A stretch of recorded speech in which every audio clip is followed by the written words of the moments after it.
gì đấy? Đấy. Đang ghi ông cái tiếng kêu hoài cứ con gì đấy. Cái trống này ta đây.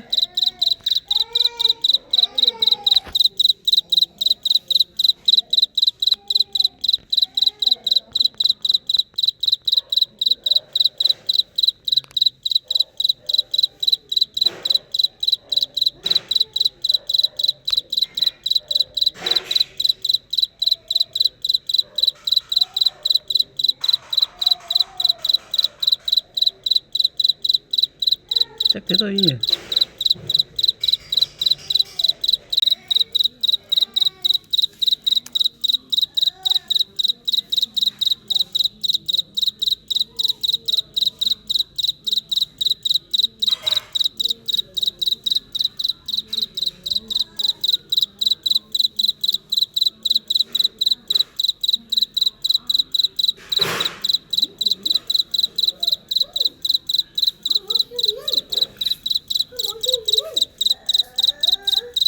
Con gì này?